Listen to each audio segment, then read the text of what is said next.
नमस्कार. 9:30च्या बातमीपत्रात मी विजय कदम आपलं स्वागत करतो. सुरुवातीला एक नजर ठळक बातम्यांवर. ऑगस्टा वेस्टलँड हेलिकॉप्टर खरेदीच्या भ्रष्टाचारात नेमका कुणाचा फायदा झाला ते देशाला समजलं पाहिजे, संरक्षण मंत्र्यांचं प्रतिपादन. कांदा उत्पादकांना दिलासा देण्यासाठी सरकार 15,000 टन कांद्याची खरेदी करणार असल्याची पासवान यांची लोकसभेला माहिती. जैश-ए-मोहम्मदच्या 3 संशयितांसह 12 जण दिल्ली पोलिसांच्या ताब्यात. राजधानी दिल्लीसह इतर शहरातील हल्ल्याचा कट उधळला. तंबाखूजन्य उत्पादनांच्या वेष्टनावर मोठ्या चित्राद्वारे वैधानिक इशारा छापण्याचे सर्वोच्च न्यायालयाचे कंपन्यांना निर्देश. तांत्रिक कारणांमुळे काल फेटाळण्यात आलेला राज्यसभा सदस्यत्वाचा विजय मल्ल्या यांचा राजीनामा सभापतींनी स्वीकारला. आणि पंढरपूर इथल्या चंद्रभागा नदीतल्या पाण्याच्या शुद्धीकरणासाठी राज्य शासन राबवणार नमामि चंद्रभागा प्रकल्प. नमस्कार आणि सविस्तर वृत्त. ऑगस्टा वेस्टलँड हेलिकॉप्टर खरेदी प्रकरणी भ्रष्टाचार झाला ही वस्तुस्थिती असून त्यातून नेमका कुणाचा फायदा झाला हे देशाला कळलं पाहिजे असं स्पष्ट प्रतिपादन संरक्षण मंत्री मनोहर पर्रीकर यांनी केलं. 3,600 कोटी रुपयांच्या या घोटाळ्याप्रकरणी आज राज्यसभेत चर्चा झाली, त्यावर उत्तर देताना ते बोलत होते. इटलीच्या न्यायालयाने या प्रकरणाच्या तपशिलांवर प्रकाश टाकला असून हेलिकॉप्टर्सची खरेदी वाढीव किमतीने झाल्याचं उघड झालंय असंही पर्रीकर म्हणाले. सीबीआयकडे मार्च 2013 मध्येच या प्रकरणी तक्रार दाखल झाली होती, मात्र सीबीआयनं 9 महिने प्रथम तपासणी अहवाल सक्तवसुली संचालनालयाकडे पाठवला नाही आणि त्यानंतर संचालनालयानेही जुलै 2014 पर्यंत यावर काही कारवाई केली नाही. याकडे संरक्षण मंत्र्यांनी लक्ष वेधलं. पर्रीकर यांनी तपशीलवार लेखी निवेदन वाचून दाखवल्याबद्दल विरोधी पक्षाच्या सदस्यांनी आक्षेप घेतला. या प्रकरणी झालेल्या वादळी चर्चेत भाजप आणि काँग्रेसनं परस्परांवर आरोप केले. या प्रकरणाची चौकशी सर्वोच्च न्यायालयाच्या देखरेखीखाली व्हावी ही काँग्रेसची मागणी सरकारनं फेटाळल्यानं काँग्रेस सदस्यांनी सभात्याग केला. उद्या सकाळी 11 वाजता ही चर्चा पुन्हा सुरू होणार आहे.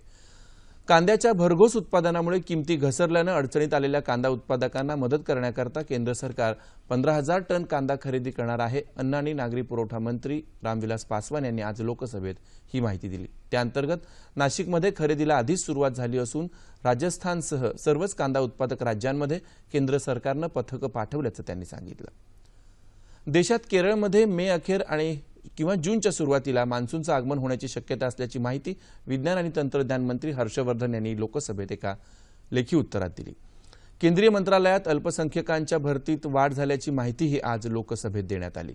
सार्वजनिक क्षेत्रातल्या बँकांची कर्ज बुडवणाऱ्यांच्या संख्येत गेल्या 3 वर्षात वाढ झाली असून थकीत कर्जाच्या रकमेतही जवळपास दुप्पट वाढ झाल्याची माहिती केंद्रीय वित्त राज्यमंत्री जयंत सिन्हा यांनी आज राज्यसभेत दिली.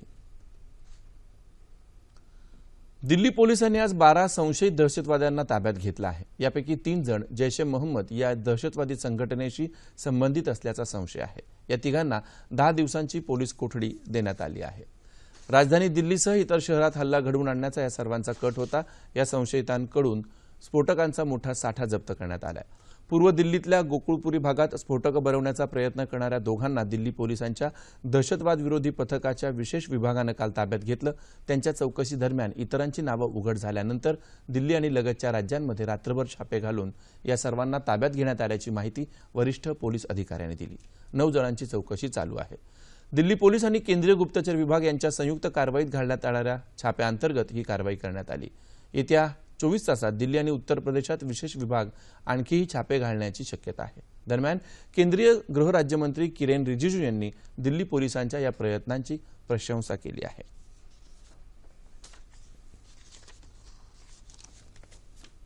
दिल्ली पुलिस ने जो कार्रवाई की है बहुत अच्छा से किया है और जो इंटेलिजेंस इनपुट के साथ में जो लोकल लेवल में मल्टी एजेंसी सेंटर है उस लेवल में इंटेलिजेंस शेयरिंग होता है और दिल्ली के लिए तो खास करके राजधानी है तो यहाँ में चौकसी तो बहुत ज़्यादा होता ही है, तो इस लिहाज से अच्छा काम किया दिल्ली पुलिस ने.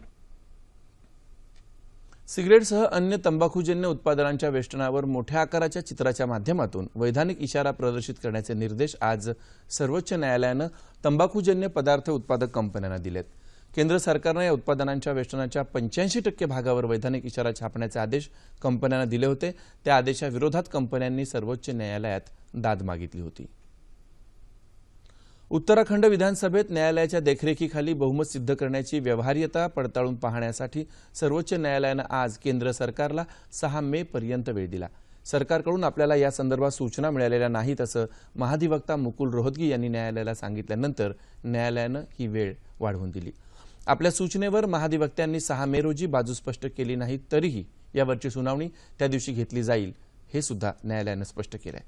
दरम्यान उत्तराखंडमध्ये राष्ट्रपती राजवट हटवण्याच्या उत्तराखंड उच्च न्यायालयाच्या निर्णयाला दिलेली स्थगिती सर्वोच्च न्यायालयानं पुढल्या आदेशापर्यंत कायम ठेवली आहे. बँकांचं कोट्यवधी रुपयांचं कर्ज थकवून फरार झालेले उद्योगपती विजय मल्ल्या यांचा राज्यसभेच्या सदस्यत्वाचा राजीनामा सभापती हमीद अन्सारी यांनी आज स्वीकारला. मल्ल्या यांचा राजीनामा तांत्रिक कारणामुळे काल फेटाळण्यात आल्यानंतर आज त्यांनी पुन्हा नव्यानं राजीनामा दिला होता अशी माहिती उपसभापती पीजे कुरियन यांनी दिली. मल्ल्यांच्या हकालपट्टीची शिफारस राज्यसभेच्या आचरण समितीने केली होती. संसदेचं पावित्र्य आणि प्रतिष्ठा अबाधित राखणं सर्वात महत्त्वाचं असून प्रमाद करणाऱ्या सदस्यांविरुद्ध कठोर कारवाई करायला संसद कटिबद्ध आहे हा संदेश जनतेपर्यंत पोहोचावा अशी अपेक्षा आज समितीनं एका अहवालाद्वारे मांडली होती. पंढरपूर इथल्या चंद्रभागा नदीतल्या पाण्याचं शुद्धीकरण करण्यासाठी शासनानं नमामि चंद्रभागा हा महत्त्वाचा प्रकल्प हाती घेतलाय. याबाबतचा आराखडा तयार करण्याकरता देशातल्या तज्ज्ञांची लवकरच पंढरपूर इथं परिषद घेण्यात येईल असं प्रतिपादन राज्याचे वित्तमंत्री सुधीर मुनगंटीवार यांनी केलं. पंढरपूर इथं नमामि चंद्रभागा अभियानासंबंधी आयोजित बैठकीत ते आज बोलत होते. या परिषदेसाठी मुख्यमंत्री देवेंद्र फडणवीस आणि केंद्रीय मंत्री प्रकाश जावडेकर यांनाही निमंत्रित करण्यात असल्याचं त्यांनी सांगितलं. या प्रकल्पासाठीच्या कायदेशीर तरतुदीचा विचार करून आराखडा तयार केला जाईल असं ते म्हणाले. नदी शुद्धीकरणासाठी जगभरातले विठ्ठलप्रेमी तसंच तज्ज्ञांच्या सूचना जाणून घेण्यासाठी वेबसाईट तयार केली जाईल अशी माहितीही त्यांनी दिली. दुष्काळात आत्महत्या हा पर्याय नसून त्या दुष्काळातून शेतकऱ्याला बाहेर काढण्याचं काम शिवसेना करत असल्याचं शिवसेना पक्षप्रमुख उद्धव ठाकरे यांनी म्हटलंय. बीड जिल्ह्यातल्या चौसाळा इथं शिवजल क्रांती अंतर्गत झालेल्या पाणलोट कामांची पाहणी आज त्यांनी केली. त्यानंतर आयोजित जाहीर सभेत ते बोलत होते. टीका करण्यापेक्षा प्रत्यक्ष काम करा असा टोलाही ठाकरे यांनी विरोधकांना लगावला. यावेळी दुष्काळग्रस्तांना शिवसेनेच्या वतीनं पाण्याच्या टाक्यांचं वाटप करण्यात आलं.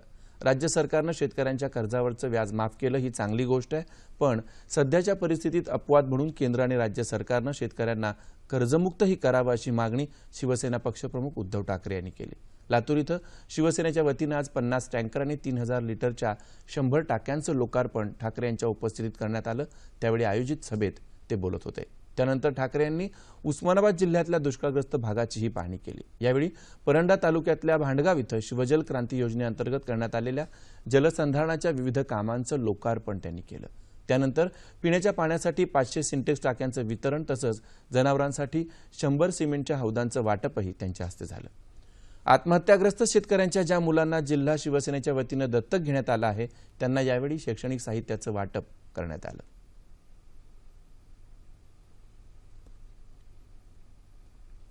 ज्येष्ठ विचारवंत कॉम्रेड गोविंद पानसरे हत्या प्रकरणातील संशयित आरोपी समीर गायकवाड याच्यावर पुढील सुनावणीवेळी आरोपपत्र दाखल करावं असे आदेश कोल्हापूर जिल्हा सत्र न्यायालयानं दिलेत.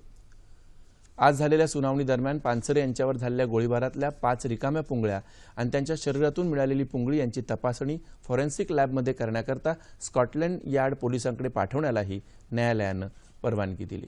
कॉम्रेड पानसरे खून खटल्याच्या सुनावणीचे सर्व अधिकार जिल्हा सत्र न्यायालयाला आहेत, त्यामुळे उच्च न्यायालय त्यात हस्तक्षेप करणार नसल्याचं मुंबई उच्च न्यायालयानं यापूर्वीच स्पष्ट केलंय. आज या संबंधात सुनावणी झाली. या प्रकरणातील पुढली सुनावणी 20 मे रोजी होणार आहे. बेकायदेशीर पाण्याची वाहतूक करताना मज्जाव केल्याच्या कारणावरून पाणी माफियांनी अहमदनगरमधल्या पाथर्डी पंचायतीचे सभापती संभाजी पालवे यांना मारहाण केल्याची घटना पुढे आली आहे. पाथर्डीतल्या मिरी तासगाव जलशुद्धीकरण केंद्रातून या परिसराला पाणी पुरवठा केला जातो. इथल्या पाण्याची अवैधरित्या वाहतूक पाणी माफियांकडून होत असल्याची माहिती मिळाल्यावरून सभापती पालवे तिथं पोहोचले. या पाणी चोरीला त्यांनी अटकाव केला असता त्यांच्यावर हा जीवघेणा हल्ला करण्यात आला. पालवे यांच्या डोळ्याला गंभीर दुखापत झाली असून त्यांच्यावर अहमदनगरच्या खासगी रुग्णालयात अतिदक्षता विभागात उपचार चालू आहेत.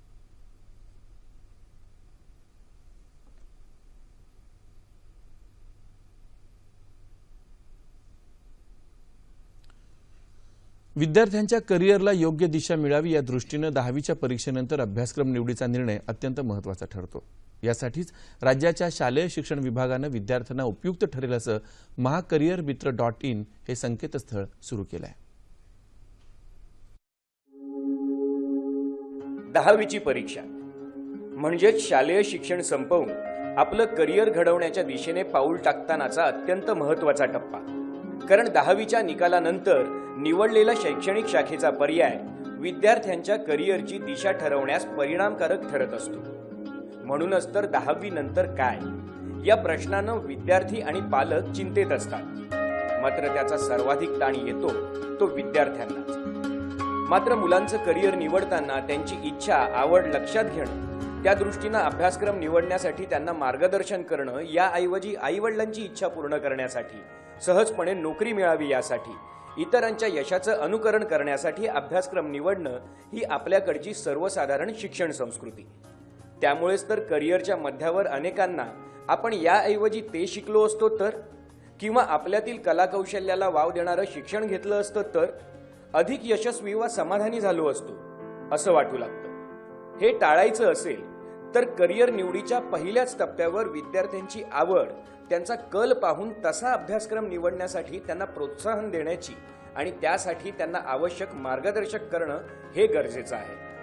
यासाठीच राज्य शासनाच्या शालेय शिक्षण विभागाने पुढाकार घेत विद्यार्थ्यांची करिअर निवड सोपी जावी यासाठी महाकरिअरमित्र.in हे संकेतस्थळ सुरू केलं आहे. आता गरज आहे ती पालकांची भूमिका बदलण्याची. करिअरचा मार्ग लादण्याऐवजी तो निवडण्यात विद्यार्थ्यांचे मार्गदर्शक होण्याची.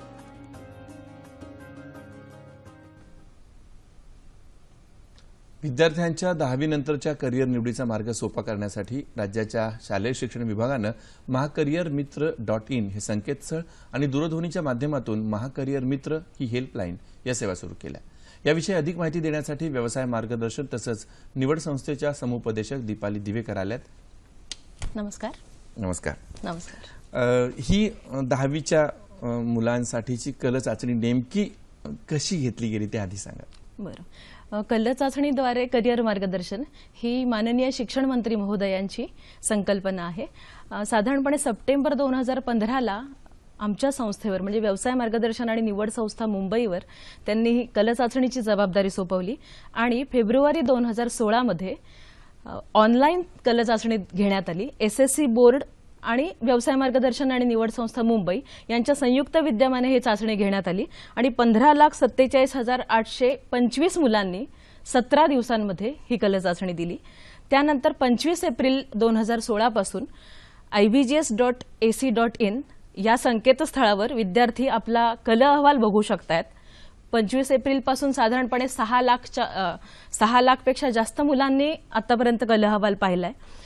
त्यानंतर कालच म्हणजे 3 मे 2015 रोजी एक वेब पोर्टल ओपन केलंय. महाकरिअरमित्र.in शालेय शिक्षण विभाग, व्यवसाय मार्गदर्शन आणि निवड संस्था आणि श्यामची आई फाउंडेशन यांच्या संयुक्त विद्यमाने हे पोर्टल ओपन करण्यात आलेलं आहे.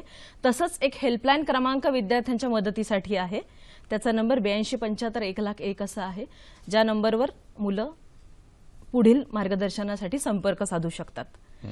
25 एप्रिल पासून जो कल अहवाल जाहीर केला गेलेला आहे त्याच्यामध्ये साधारणपणे प्रत्येक मुलाला त्याचा सीट नंबर एंटर केल्यानंतर एक अशा स्वरूपाचा कल अहवाल आपण देतोय, ज्यामध्ये त्याचा आलेख दिसतोय. कुठल्या शाखेकडे नेमका त्याचा कल आहे तो आपल्याला इथे फील्ड वाईज दिसतो आहे.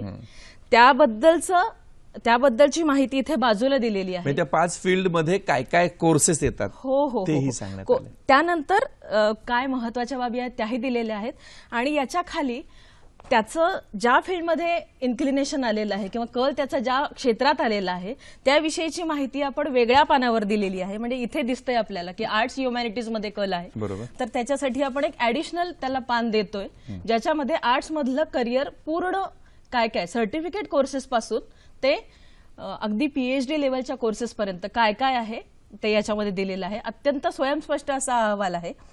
या अहवालानंतरही मुलांच्या मनात काही शंका असतील म्हणजे हे कोर्सेस कुठे आहेत ते त्यांना बघायचं असेल तर ते महाकरिअरमित्र.in वर लॉग इन करू शकतात. मी त्या रचनेबद्दल बोलणारच होतो की या संकेतस्थळावरची माहिती आणि रचना आहेत त्या रचनेबद्दल सांगा ना. हां, महाकरिअरमित्र.in या संकेतस्थळावर गेल्यानंतर विद्यार्थ्याला वेगवेगळ्या प्रकारे सर्च करता येतो. म्हणजे त्याचा इंटरेस्ट कोणता आहे त्यानुसार सर्च करता येतो, तो कुठल्या जिल्ह्यातला आहे त्यानुसार सर्च करता येतो, त्याला कुठले कोर्सेस बघायचे आहेत त्यानुसार सर्च करता येतो.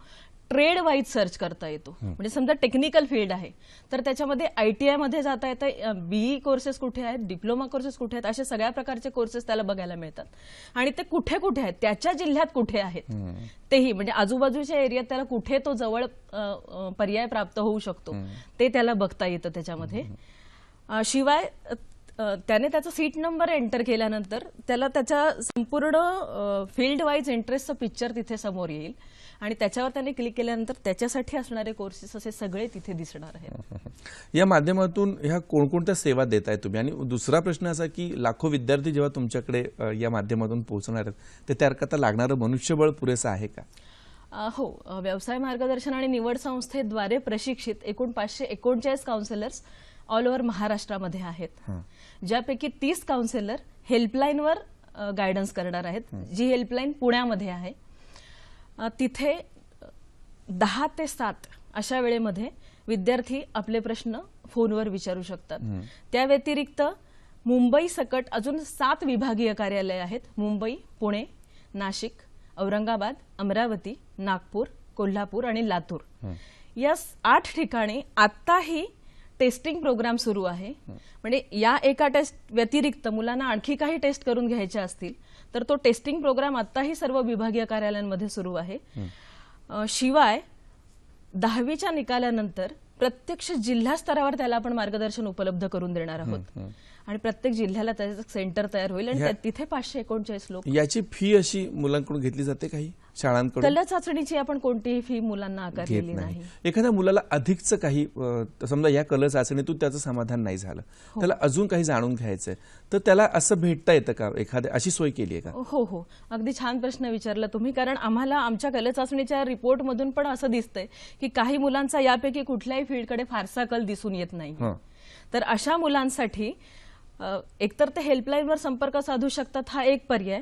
दुसरा पर्याय ते त्यांच्या पुढच्या टेस्ट करू शकतात, ऍप्टिट्यूड टेस्ट आणि इतर करू शकतात. त्याच्यासाठी विभागीय कार्यालयात आणि जिल्हा स्तरावरही संपर्क साधू शकतात. ग्रामीण विद्यार्थ्यांना ही सेवा कशी काय वापरून घेता येईल किंवा तिचा कसा उपयोग होतोय? ही कला चाचणी संपूर्ण महाराष्ट्रात झाली. SSC बोर्डाची सगळ्या मुलांनी ही टेस्ट दिलेली आहे.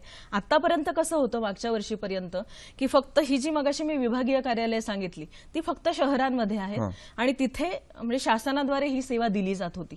पण आता ही अगदी गडचिरोली, सिंधुदुर्ग पासून प्रत्येक मुलाने कला चाचणी दिलेली आहे. त्यामुळे प्रत्येक मुलाच्या हातात हा करिअर ऍडवाइस आता असणार आहे आणि त्याला म्हणजे अगदी टेक्निकल फील्डमध्ये बोलायचं तर ITI पासून IIT किंवा बरेचदा मुलांना माहित नसतात की आर्ट्समध्ये करिअर पर्याय काय काय आहेत. अजूनही बरेचदा संबंध मार्क आणि करिअर असाच जोडला जातो दुर्दैवाने.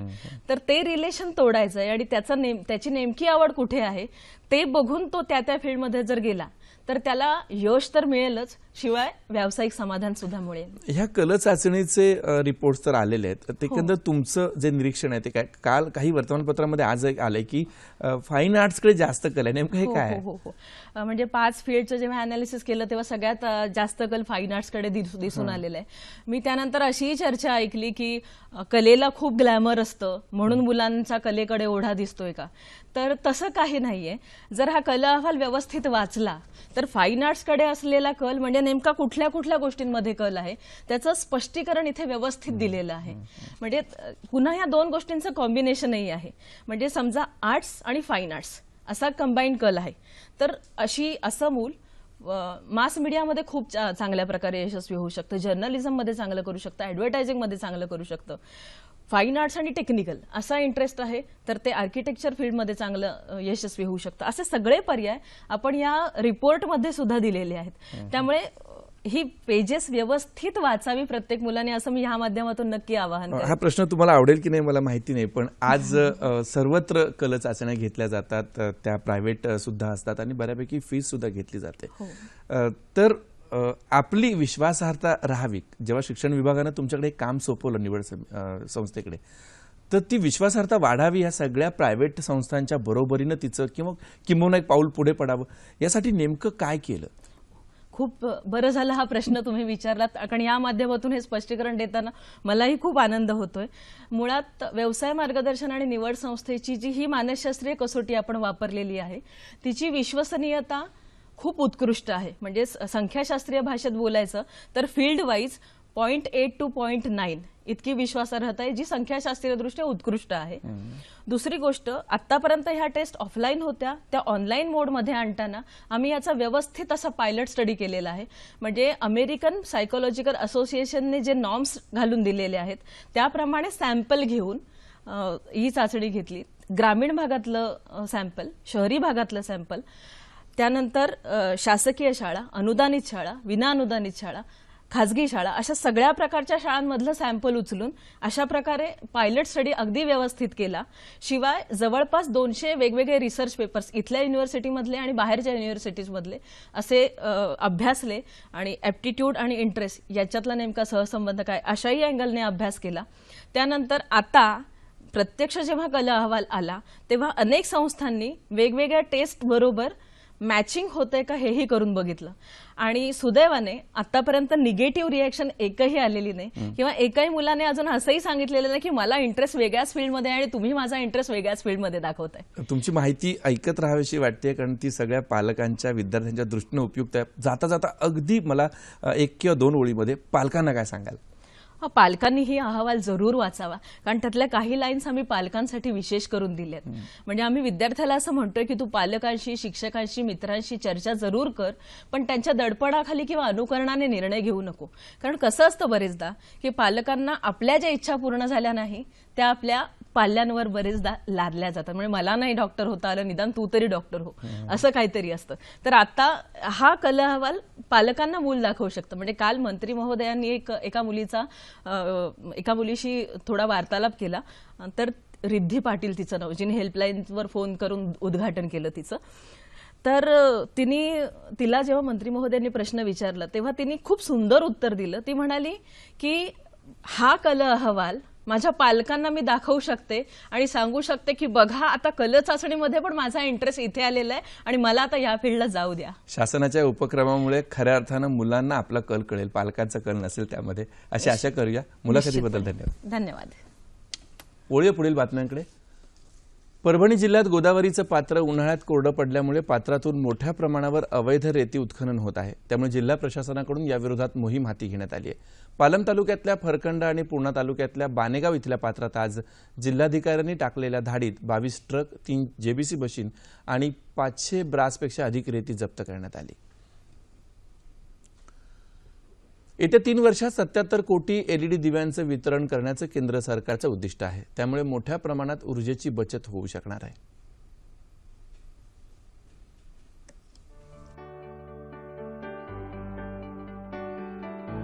देशातली ऊर्जेची वाढती मागणी लक्षात घेता केंद्र सरकारनं उजाला योजना सुरू केली आहे. कमी किमतीचे आणि विजेची बचत करणाऱ्या एलईडी दिव्यांचा वापर या योजनेमध्ये केला जातोय.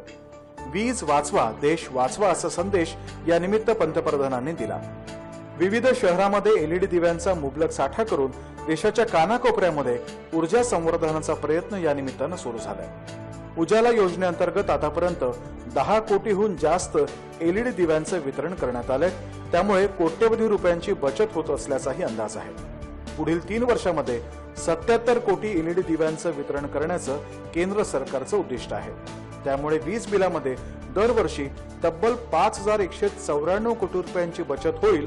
तसंच या पर्यावरण स्नेही दिव्यांमुळे पर्यावरणाची हानी टळेल आणि सुमारे 15 टन कार्बन वायूचं उत्सर्जन थांबवता येऊ शकेल असा अंदाज आहे. पंतप्रधान नरेंद्र मोदी यांनी जानेवारी 2015 मध्ये उजाला योजना सुरू केली. ज्या घरांमध्ये वीज पोहोचते त्या घरांमध्ये विजेची बचतही व्हावी यामागचा उद्देश आहे. 10 कोटी एलईडी दिव्यांचा वापर केल्यानं आतापर्यंत 1298 कोटी युनिट ऊर्जेची बचत झाली आहे. पारंपरिक दिव्यांऐवजी केवळ एलईडी दिव्यांचा वापर केला तर 2600 मेगावॅट एवढ्या ऊर्जेची बचत होऊ शकते. हे ध्यानात घेता पर्यावरण स्नेही एलईडी दिव्यांचा वापर अधिक व्हायची गरज आहे हे नक्की. व्यापार करण्याच्या दृष्टीने असलेल्या अडचणी दूर करत गेल्या वर्षभरात राज्य सरकारने ही प्रक्रिया सुलभ केल्यामुळे प्रकल्पांना त्वरित मंजुरी मिळणं सोपं झालं असं प्रतिपादन राज्याचे मुख्य सचिव स्वाधीन क्षत्रिय यांनी केलं. ते आज मुंबईत एका चर्चासत्रात बोलत होते. मेक इन इंडिया मोहिमेमुळे गुंतवणूकदारांसाठी अनुकूल वातावरण तयार करण्याच्या उद्देशानं सर्वच धोरणं आणि प्रक्रियांचं पुनर्परीक्षण केलं जात असल्याचं त्यांनी सांगितलं. गुंतवणूकदारांना आवश्यक ती माहिती देणारी एक हेल्पलाईन देखील यावेळी क्षत्रिय यांच्या हस्ते सुरू करण्यात आली. उद्योग सचिव अपूर्व चंद्र हे सुद्धा या प्रसंगी उपस्थित होते.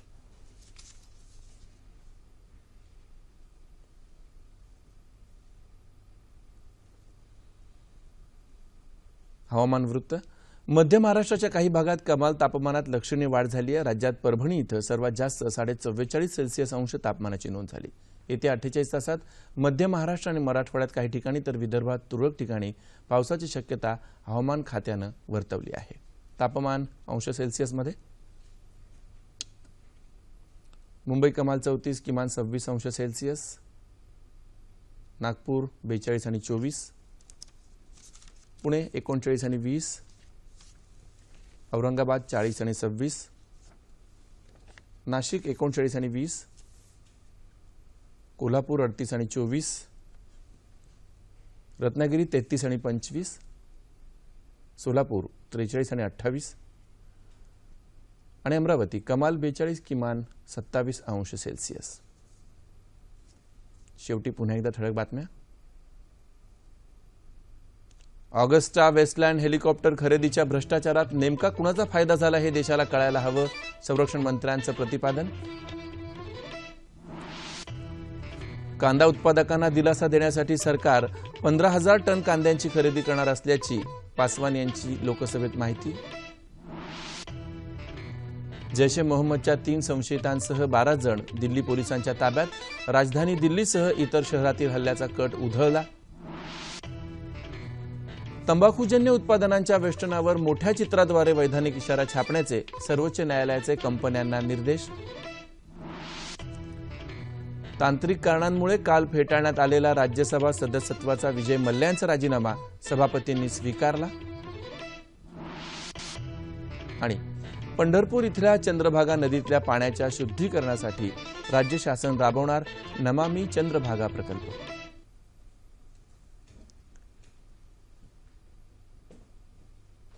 याबरोबरच हे बातमीपत्र संपलं. पुन्हा भेटूया उद्या सकाळी 8:30 वाजता आपल्या सह्याद्री वाहिनीवर. नमस्कार.